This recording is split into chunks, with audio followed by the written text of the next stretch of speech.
Olá e boas-vindas ao vídeo de agora sobre como escrever materiais e métodos.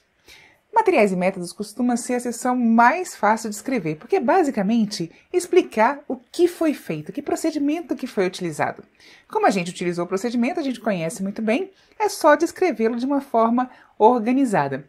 Mas isso também tem sua arte, tem sua ciência, e a gente precisa tratar então das diretrizes, das principais dicas, daquelas dicas imperdíveis para escrever uma boa seção de materiais e métodos. Então vamos lá?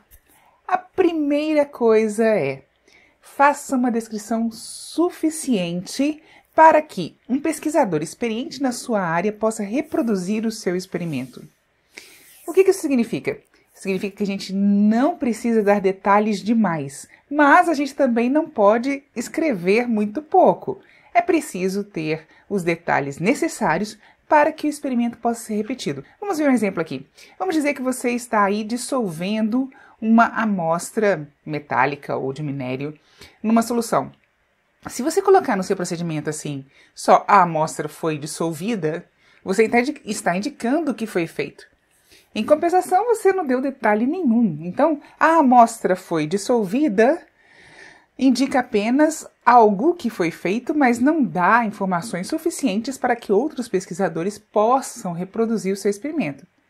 Agora, se você coloca assim: a amostra foi dissolvida numa solução a 1 molar de ácido sulfúrico, num volume total de 2 litros, numa concentração de 50 gramas por litro de densidade de polpa. A reação foi conduzida por 60 minutos e a temperatura foi mantida constante a 40 graus Celsius, enquanto a rotação permaneceu em 400 RPM. Pronto, fechou. Então, com essas condições, qualquer outro pesquisador consegue reproduzir ali essa dissolução, essa lixiviação, sem problema nenhum. Agora perceba, se você tivesse colocado também outros detalhes, tipo: usei o reator XYZ, a temperatura foi controlada com termostato KKK na faixa 3 de temperatura, a velocidade foi regulada dentro do reator na faixa número 5 para produzir ali os 400 RPM. Estes são detalhes operacionais, muitas vezes específicos do equipamento que você está tratando.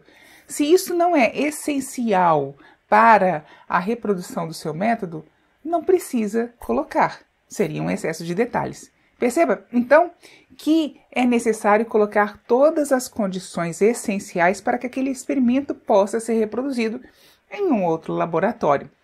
Se você está com um método muito detalhado, que realmente precisa de muitas informações, você pode colocar esses detalhes como anexo. Tá bom? Vamos seguir com a outra diretriz, que é muito importante. Utilize sempre os verbos no passado e na voz passiva. Então, foi feito, foi realizado, foi conduzido, etc. Então, você vai sempre colocar dessa maneira, porque de fato você já fez. E vai utilizar a voz passiva. Essa é a forma mais bem aceita, de modo geral, por praticamente todas as revistas. Lembre-se sempre de consultar o periódico e consultar as regras do seu periódico. Se houver uma regra diferente disso, você segue as regras do periódico. Mas, de modo geral, você vai estar muito bem se você fizer, no passado, voz passiva. Tá joia? Outra coisa importante. Da mesma forma que receita de bolo tem que seguir uma ordem, a metodologia também tem que seguir uma ordem. E é importante que ela seja organizada e estruturada em itens. Então, se a gente está falando de materiais e métodos, é importante que você também subdivida a sua seção de materiais e métodos em materiais e métodos. Isso não precisa ser necessariamente um subitem, mas você pode estruturar os parágrafos para fornecer as informações dos seus materiais no início e dar sequência no seu método.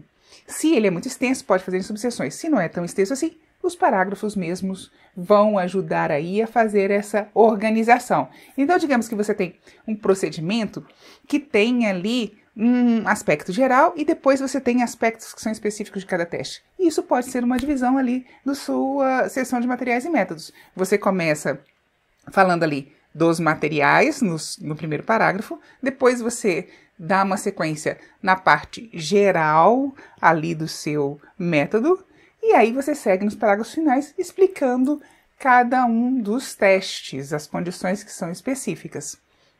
Faça essa estrutura de modo a facilitar a vida dos seus leitores. Eles vão agradecer muito quando encontrarem essa seção de materiais e métodos bem explicadinha e bem divididinha. Outro ponto que a gente precisa atentar é não acrescentar resultados na parte de materiais e métodos. Isso parece uma coisa óbvia? Parece. Mas às vezes a gente tem essa tentação sem perceber. Vou dar um exemplo. Vamos dizer que você está tratando de um determinado material.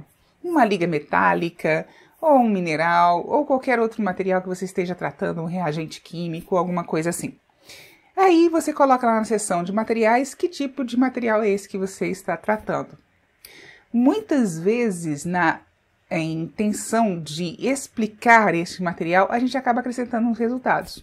Então, por exemplo, eu posso falar, estou utilizando mineral de cobre, que é o copirítico de tal lugar, e aí já começa a acrescentar com tantos por cento de cobre, tantos por cento de chumbo, tal, e ttt, e já acrescenta um bocado de resultados ali, como se isso fosse caracterizar melhor o meu material.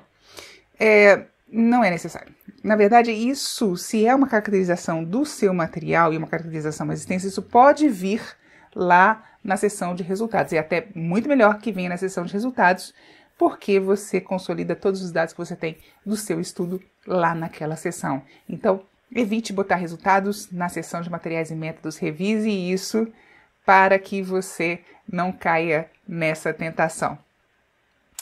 Quinta diretriz. Quando for necessário, você pode dispor detalhes no anexo, como eu até já falei antes, ou indicar alguma referência que contenha esses detalhes. Então vamos dizer, você está usando um método que é relativamente recente e foi amplamente indicado e discutido num artigo ali de 2 anos atrás. Em vez de você dar todos os detalhes daquele método, você coloca simplesmente as condições principais e cita esse artigo ali de 2 anos atrás, indicando os detalhes. Quem quiser vai poder ver os detalhes daquele método ali naquela citação. Ou você pode indicar exatamente o que você fez e colocar como um anexo também do seu estudo. Essa é uma dica boa quando o seu procedimento é muito extenso, muito detalhado, tá bom? E por fim, dica número 6. Utilize figuras e diagramas para explicar procedimentos que são muito complexos. Às vezes você está fazendo toda uma série de etapas ali dentro de um procedimento e de repente o produto de uma etapa segue para outra etapa e você faz um tipo de análise aqui, outro tipo de análise ali. E às vezes na explicação isso não fica tão claro, põe uma figura que aí dá para entender perfeitamente. Você coloca a figura e faz a sua descrição mencionando aquela figura. Ou também você pode colocar uma tabela. Etapa 1 teve tais e tais condições, etapa 2 teve tais e tais condições, etapa 3 teve tais e tais condições. E aí você pode fazer uma descrição facilitando a vida do seu leitor, porque qualquer dúvida ele pode consultar a tabela ou pode consultar ali a sua figura ou o seu diagrama.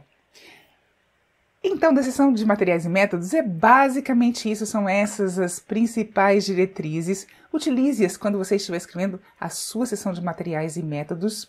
Aproveita, escreve essa seção primeiro, que costuma ser mais fácil escrevê-la primeiro. Você já fica feliz que escreveu e pronto. Segue o barco com as outras seções do seu artigo depois.